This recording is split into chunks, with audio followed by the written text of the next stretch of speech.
Welcome back. The denouement of your learning story means heading down the home stretch. Whether good or bad, whether constructed or poorly stated, whether reframed or in raw form, feedback asks you to change your thinking. Let's talk about changing your brain and changing your mind. The brain contains approximately 86 billion neurons. Scientists used to think that our brains stopped producing neurons soon after birth. Thanks to technology, they have confirmed that yes, we continually create neural pathways and even new neurons into old age. Neuroplasty describes the brain's ability to change itself by creating new neural pathways and losing those which are no longer used. Dr. Michael Mesernich is a neuroscientist, author, and founder of Brain HQ, one of the foremost researchers of neuroplasty. You might have seen him on PBS. He identifies 10 core principles necessary for remodeling your brain. Let's look at how those principles can affect how you can change your mind based on feedback to assure better rewriting. Change is mostly limited to those situations in which the brain is in the mood for it. When you are alert, engaged, motivated, ready for action, the brain releases neurochemicals necessary to enable brain change. When disengaged, distracted, or doing something without thinking, your neuroplastic switches are off. When hearing feedback, you may unconsciously turn off those neuroplastic switches. This is one of many reasons to use the Dramafied process of hearing feedback. It's designed to help bypass your resistance to changing your mind. The more motivated and alert you are, the bigger the brain change, sometimes better, sometimes worse.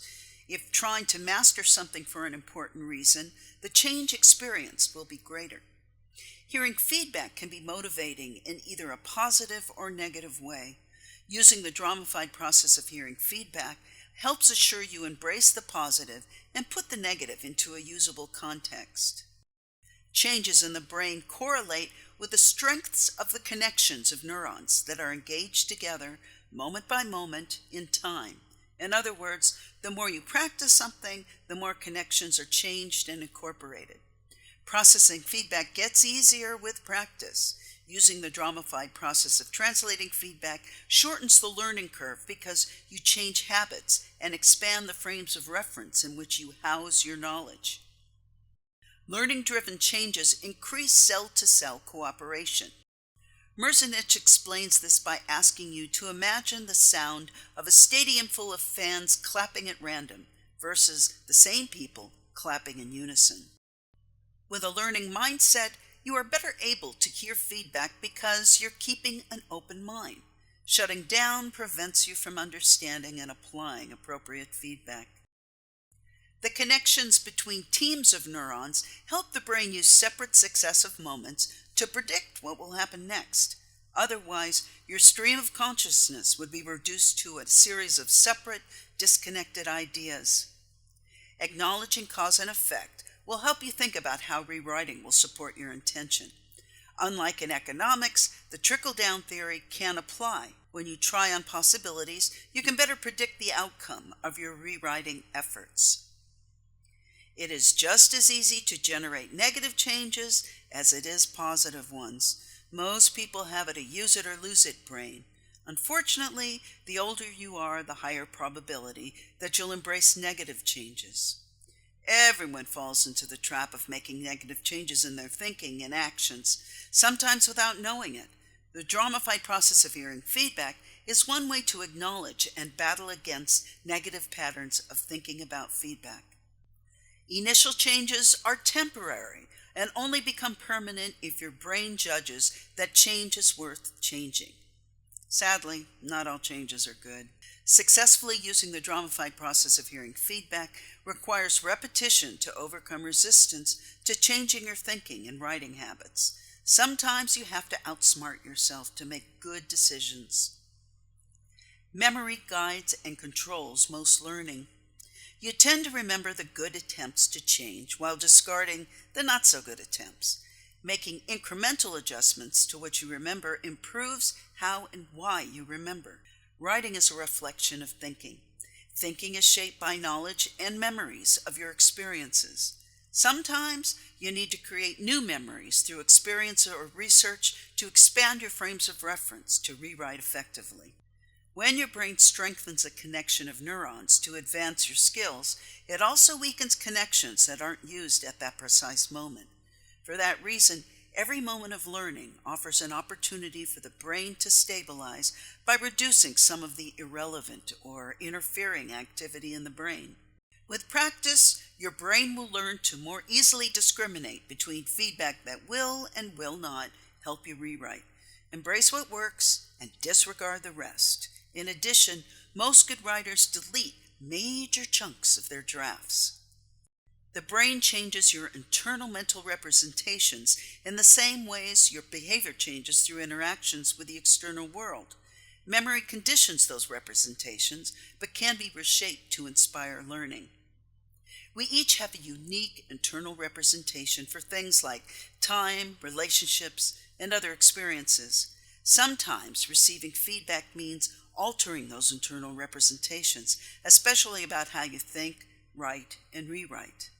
A different way of understanding survival systems of the brain comes from Stephen Shapiro, a psychotherapist and author who is now known for work on innovation, including personality poker, an interactive card game. He talks about how to meet 7 challenges to outsmart your brain so you can change your mind. Let's look at ways to meet those challenges when hearing feedback. The brain wants pain solved first. The brain is wired to minimize loss and keep what we already have. You are not interested in anything new until you address your pain. The brain seeks preservation over pleasure. Recognize the pain you may feel after getting feedback. Remind yourself that new thinking, innovation, and rewriting will take away the pain, eventually. Expertise is the enemy of innovation. What you know best, or even what you have most recently heard, can become your default answer to a problem. Once you find an answer to a problem, you stop looking for other possible solutions, resulting in more of the same. When solving writing problems, keep pushing forward until you run out of ideas, and then push even more. In the process, you may discover new information or experience that reshapes your thinking for better rewriting. The brain wants solutions, not problems. From a survival perspective, this makes sense. Action is critical. In the world of innovation, the problem is actually more important than the solution. Einstein said, "If I had an hour to save the world, I would spend 59 minutes defining the problem and 1 minute finding solutions." Identifying the problem can be more challenging than finding a solution when hearing feedback. The brain craves commonality. Opposites don't attract unless you're a magnet, and you feel safer in a tribe of people who think like you do. This can make feedback easier, but friction can better inspire you to translate innovative ideas into new actions. Get feedback from people who are not like you, don't think the way you do, and likely disagree with you. Find people from different cultures, varying backgrounds, personality styles, and interests. They may not be your target audience, but you can learn how well you're communicating. The brain sees what it believes. The brain rejects anything that is inconsistent with your belief structure. This is why 2 people can listen to the same speech or lecture and hear completely different things. When you have the feedback in writing, you are less likely to entrench yourself in your own beliefs. This is one reason to wait and reflect before filling in the last column of the Dramafied Feedback Form. It's worth the time to process the feedback before translating it and planning your rewrite. Your brain only sees a fraction of reality. The brain's reticular activating system is designed to filter out 99.99% of the stimuli out there to help you from getting overwhelmed by new information. As a result, you can miss out on opportunities because you can't even see that they are there. The dramafied process of hearing feedback forces you to see what you hadn't seen before by buffering the emotional fallout with visual thinking that seems like busy work. Eventually, you'll internalize the process. Well, mostly. The brain thinks too much. The dorsolateral prefrontal cortex passes judgment through analysis and logic.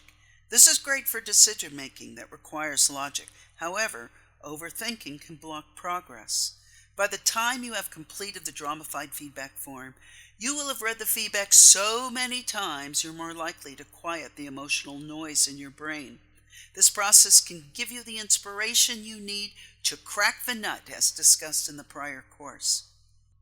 The more you know about how you change your mind, the easier it will be to think about the feedback and strategize your rewrite.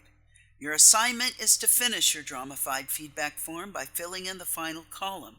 The column will restate or reframe the original feedback. Chances are your brain predicted that this is exactly what you were going to do.